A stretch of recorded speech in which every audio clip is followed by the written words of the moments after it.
Olá pessoal, bom dia, boa tarde, boa noite a todos os senhores que são inscritos no nosso canal Anotações de Processo Civil. Se você ainda não é, eu sou o professor Arthur Vieira e depois que eu concluí o meu doutorado em Direito Processual, eu resolvi me dedicar a esses veículos de comunicação para que eu pudesse transmitir aos senhores conhecimento jurídico de qualidade e de forma gratuita. Aqui eu vou pontuar o meu e-mail de contato para que eventuais interessados possam estabelecer um contato mais direto. Inclusive, nós podemos eventualmente considerar a hipótese de publicar um artigo científico em conjunto, tá certo? Bom, gostaria de pontuar também com os senhores o nosso canal no YouTube. Se você ainda não é inscrito, basta clicar no ícone do livro que fica no canto inferior do vídeo para que você se inscreva. Sugiro também que você clique no ícone do sininho para que você possa ativar as notificações dos vídeos que são constantemente disponibilizados por aqui. Gostaria de apresentar também aos senhores a nossa plataforma acadêmica arturvieiracursos.com.br, arturvieiracursos.com.br, onde os senhores encontrarão cursos online de modo gratuito, inclusive com a emissão de certificado válido em todo o território nacional, tá certo? Então, após a pausa, nós vamos tratar do vídeo de hoje. Então, meus amigos, no vídeo de hoje, nós vamos prosseguir a análise do nosso livro Anotações de Processo Civil. Nós estamos analisando a primeira parte dele, o procedimento comum. Finalizamos a análise dos requisitos da petição inicial, a hipótese de despacho preliminar positivo, a hipótese de emenda da petição inicial e agora vamos tratar do tópico que está na tela para os senhores aí, o indeferimento da petição inicial. Vamos iniciar pela leitura de uma citação direta cuja referência bibliográfica está na tela aí exposta para os senhores. A obra de Teresa Ruda Alvim Vamber em coautoria com outros autores. Vamos lá. Aspas. O artigo 330 diz respeito à primeira situação que gera a sentença que extingue o processo, ou, rigorosamente, extingue a fase de conhecimento do procedimento comum. Aí falando sobre a inépcia, trata-se de defeitos estruturais de carência de elementos essenciais. Não pode faltar à petição inicial causa de pedir nem pedido. Este defeito impede o réu de se defender e ao juiz de julgar. Então o primeiro tópico que está aí, a inépcia da petição inicial. A inépcia ou inaptidão da petição inicial gira em torno de defeitos vinculados à causa de pedir e ao pedido. São defeitos que não apenas dificultam, mas impedem o julgamento do mérito da causa. Farei agora a leitura de uma citação direta, que eu vou apresentar a referência bibliográfica completa a seguir para os senhores. Aspas. Quando a petição inicial não estiver apta a ser processada, ocorre sua inépcia, ou seja, sua inaptidão. O contrário de petição inepta é petição apta. Os casos de inépcia da petição inicial estão arrolados no artigo 330, parágrafo 1º do CPC, em números clausos. O réu deverá alegar a inépcia como preliminar da contestação, é o que consta do inciso 4º do artigo 337, e essa referência está na tela aí para os senhores, foi da obra do professor Nelson Neri Júnior. A teor do parágrafo 1º do artigo 330 dão ensejo à inépcia da petição inicial. Primeira hipótese, ausência de pedido ou causa de pedir. Como visto, estes são os elementos identificadores da demanda ao lado das partes. Devem estar presentes, pois, em função da inércia da jurisdição e do princípio da congruência, ausente estes elementos, o Estado juiz não poderá prestar a tutela jurisdicional, pois sua atuação não estará delimitada adequadamente. Eu trouxe aí dois julgados para os senhores, o primeiro deles, o RESP 343592 e depois o RESP 617854 de São Paulo, todo julgado pelo STJ Portanto, aspas, na linha da jurisprudência desta Corte, não é inepta a petição inicial, onde feita a descrição suficiente dos fatos que servem de fundamento ao pedido, ensejando ao réu o pleno exercício de sua defesa. A inicial padece de inépcia, contudo, quando nela não deduzidas as razões pelas quais foi ajuizada a demanda, nem os fatos ensejadores do pedido. A só juntada de documentos com a inicial não supre a dedução lógica a ser desenvolvida na petição de ingresso, nem autoriza o descumprimento dos requisitos do artigo 282 do CPC de 73, que é o atual artigo 319. O outro julgado, não havendo indicação a respeito dos fundamentos de fato e de direito em que se baseia o pleito, deve ser indeferida a petição inicial nos termos do artigo 286 do CPC de 73. Segunda hipótese de inépcia, decorre do artigo 324 que o pedido deve ser determinado. Daí que, salvo as hipóteses expressamente previstas nos incisos 1º a 3º do artigo 324, a indeterminação do parágrafo único, do artigo 324, a indeterminação dos pedidos é vício que ensejará o reconhecimento de inépcia da petição inicial. Terceira hipótese, deve haver coerência interna na petição inicial, sendo o pedido uma decorrência lógica dos fatos apresentados ao conhecimento do Estado juiz, que é a causa de pedir. Trouxe uma citação direta, cuja referência aparece aí para os senhores, a obra do professor Nelson Nery Júnior. A petição inicial é um silogismo composto da premissa maior, premissa menor e da conclusão. Narrando o autor uma situação e concluindo de forma ilógica relativamente à narração, tem-se a inépcia da petição inicial, pois a conclusão deve decorrer logicamente da premissa menor subsumida à maior. Não se pode narrar, por exemplo, um fato que nulificaria o contrato e pedir-se o cumprimento do contrato. Quarta hipótese de inépcia da petição inicial é que veremos agora. Caso o demandante formule na mesma demanda mais de um pedido, deverá observar os pressupostos legais da acumulação, constantes do parágrafo 1º do artigo 327. Um desses pressupostos, como visto, é o da compatibilidade entre os pedidos. Dessa forma, sendo cumulados pedidos incompatíveis entre si, há de ser reconhecida a inépcia da inicial, por desrespeito a um dos pressupostos da acumulação, havendo contradição interna na petição inicial. Uma próxima citação direta da lavra do professor Nelson Nery Júnior, aspas. Este parágrafo continha também o inciso 4º, na redação dada pelo substitutivo da Câmara ao projeto de lei do Senado 166 de 2010, segundo a qual a inépcia poderia ser deduzida a partir de pedido obscuro. No fundo, essa hipótese acabava sendo uma das possibilidades de pedido incongruente e foi adequadamente excluída na versão final do CPC.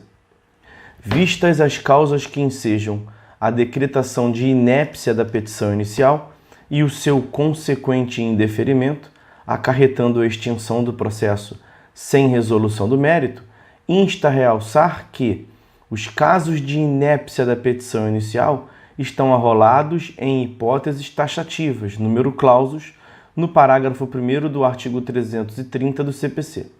Se determinada situação, ainda que irregular, não se subsumir em nenhuma das hipóteses da norma ora comentada, não pode ser decretada a inépcia da petição inicial.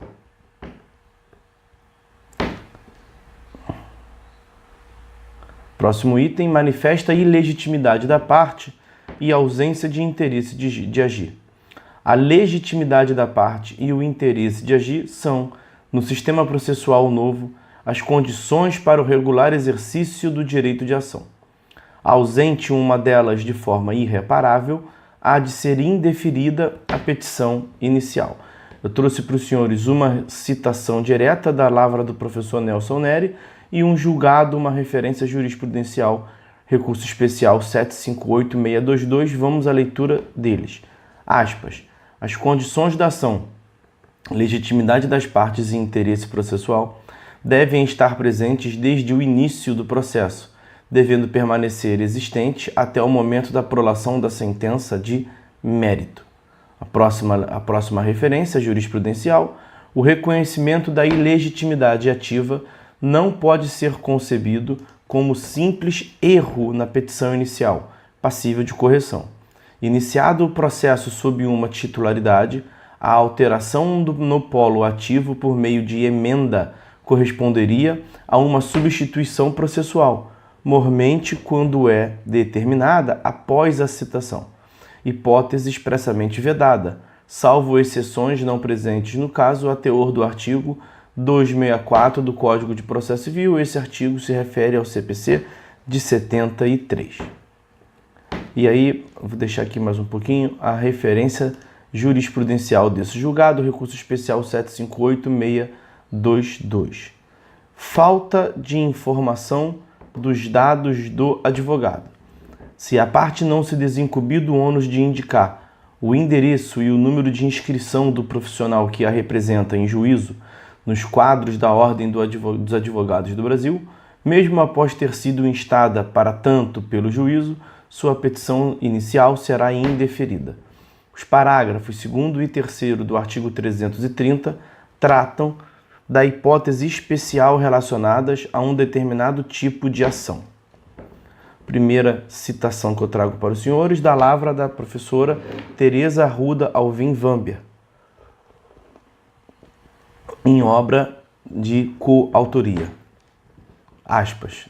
Este parágrafo tem em vista resolver, de forma equilibrada, controvérsias nascidas de contratos de adesão celebrados com instituições financeiras e outros fornecedores de produtos e serviços em geral. A versão da regra que já há no CPC de 73 exclui o arrendamento mercantil. Apesar disso, como o termo financiamento usado pelo legislador também diz respeito ao arrendamento mercantil, este contrato continua sendo abrangido pela regra. Próxima referência. Um brevíssimo apanhado histórico é necessário. Com o surgimento dos contratos de adesão, verificou-se em certos casos o exercício abusivo da autonomia da vontade por parte do contratante, que elabora prévia e unilateralmente as cláusulas contratuais. Nesse contexto é que se dá a intervenção do Estado para restabelecer o equilíbrio contratual nas situações em que são identificadas cláusulas abusivas, buscando proteger o hipossuficiente nas relações de consumo. Entretanto, houve um equívoco cometido nos primeiros tempos de aplicação do Código de Defesa do Consumidor, o de se pressupor estar diante de um contrato com cláusulas necessariamente abusivas, tão somente pela desigualdade das posições das partes na formação do contrato de adesão.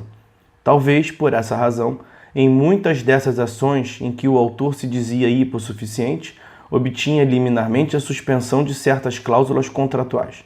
Essas liminares foram concedidas, não raras vezes, em razão do simples ingresso em juízo para a discussão do contrato de adesão celebrado, como decorrência de uma espécie de presunção de que o contrato, por ser de adesão, conteria cláusulas abusivas.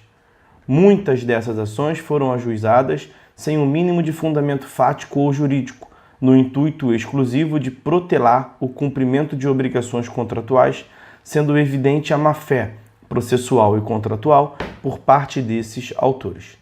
Não é difícil prever o impacto negativo dessa prática em todo o sistema de captação de recursos e, em última análise, para próprio tomador de crédito, diante da elevação do custo da intermediação financeira e, consequentemente, redução da oferta do crédito.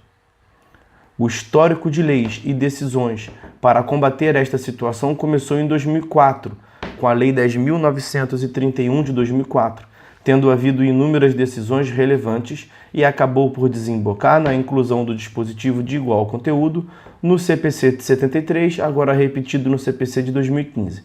Essa passagem doutrinária foi mais uma vez da lavra da professora Teresa Arruda Alvim Vamber em obra de coautoria. Próxima citação direta, dessa vez da lavra, mais uma vez da professora Teresa Arruda Alvim Vamber.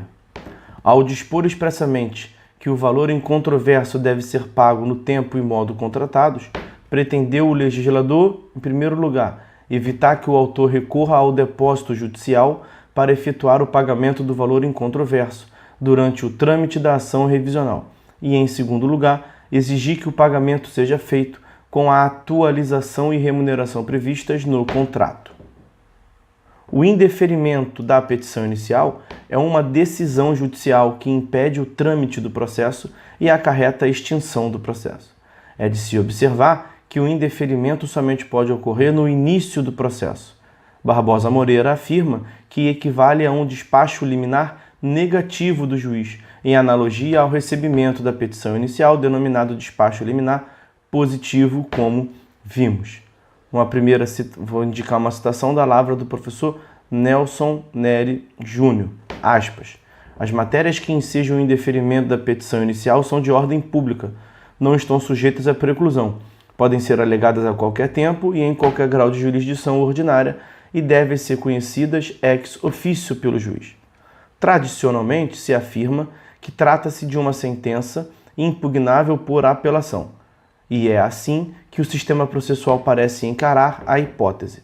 Fred Didier, no entanto, faz relevante ponderação a respeito. A referência a essa passagem do Fred Didier está na tela aí para os senhores. Não se pode dizer que toda decisão que indefere a petição inicial é uma sentença e, portanto, submetida ao recurso de apelação. Se o indeferimento for parcial, não haverá extinção do processo, não se podendo falar, pois, de sentença. Se ocorreu em juízo singular, será uma decisão interlocutória. Se ocorreu em tribunal, será uma decisão unipessoal, se proferida por relator, ou um acórdão, se decisão colegiada. Conforme será estudado na matéria referente aos recursos, modalidade de impugnação às decisões judiciais, essa apelação que impugna o indeferimento da petição inicial é sui generis, com a característica própria do juízo de retratação, que não se aplica nas apelações tradicionais. A respeito do juízo de retratação, Nelson Neri afirma tratar-se a apelação da sentença que indefere a inicial do único caso no sistema processual pátrio, in verbis. Vou fazer uma leitura de uma citação direta e depois, como de costume, eu apresento a referência bibliográfica aos senhores. A possibilidade de o juiz retratar-se na hipótese regulada pelo artigo 331 do CPC configura exceção ao princípio contido no artigo 494 do CPC, segundo o qual o juiz, publicada a sentença, não mais pode inovar no processo, somente podendo modificá-la para corrigir os erros materiais ou por embargos de declaração. Apenas no caso de indeferimento liminar da petição inicial é que cabe o juízo de retratação da sentença, pois o magistrado pode reformar a sentença, podendo modificar inclusive o conteúdo de mérito do decisum. No regime recursal do Estatuto da Criança e do Adolescente, o juiz retratar-se em todos os tipos de recurso, constituindo-se em juízo pleno de retratação. Inversamente, posiciona-se Teresa Vamber. A referência bibliográfica está na tela aqui para os senhores. Essa regra pode dar a impressão de que este seria o único caso em que o juiz pode se retratar. Na verdade, já está abrangida pelo artigo 485, parágrafo 7º, que diz que pode haver retratação, se houver apelação, de todas as sentenças que não resolvam o mérito. Quanto a esta modalidade específica de apelação, é imperioso destacar que, no CPC de 73, o demandado não tinha ciência da decisão de primeiro grau e não influía no convencimento do tribunal. Como se vê, o parágrafo único do artigo 296 do CPC revogado determinava a imediata remessa dos autos ao tribunal competente, se o juízo não se retratasse da decisão de indeferimento da inicial. Uma referência jurisprudencial, recurso especial 507/301 do Maranhão, julgado pelo STJ. À luz do CPC de 73, no artigo 296, com a redação dada pela Lei 8.952, o réu não é mais citado para acompanhar a apelação interposta contra a sentença de indeferimento da petição inicial. Mesmo na fase recursal, o feito prossegue apenas de forma linear, autor-juiz. O réu poderá intervir, mas sem necessidade de devolução de prazos recursais, porque o acórdão que reforma a sentença de indeferimento não chega a atingi-lo, pois, devolvidos os autos à origem, proceder-se-á a citação e, em resposta, poderá o réu alegar todas as defesas que entender cabíveis, inclusive a inépcia da inicial. O CPC de 2015 altera essa sistemática, ex vi, do parágrafo 1º do artigo 331. Com o novo sistema, portanto, o réu é citado para que responda ao recurso. E aí eu trago aos senhores uma referência jurisprudencial da lavra do professor Nelson Neri. Desde a última redação dada ao CPC de 73, no artigo 296, o réu já não era mais incomodado para responder a recurso inter alios, prosseguindo o processo na fase recursal apenas de forma angular, autor-juiz. Caso o recurso de apelação fosse provido, somente aí se procederia à citação do réu. Este, quando citado, teria direito à ampla defesa, artigo 5º, inciso 55 da Constituição, podendo, inclusive, alegar a mesma matéria que tivesse sido a causa de indeferimento da inicial, mesmo depois do tribunal a ter rejeitado quando do provimento do apelo. A decisão do tribunal vincula o autor, mas não atingia o réu, que ainda não fazia parte do processo. Porém, essa sistemática foi alterada no atual CPC, sob a justificativa de que o fato de ser rara ou não a possibilidade de modificação da decisão não justifica a possibilidade de um julgamento sem a instauração do contraditório. Esse foi a referência do Senado, né, nas hipóteses, no processo legislativo que tramitava no Senado. Agora o réu deve deve voltar a participar da discussão sobre o indeferimento da inicial. Caso o juiz não se retrate, mantendo a sentença, o réu será citado para responder ao recurso.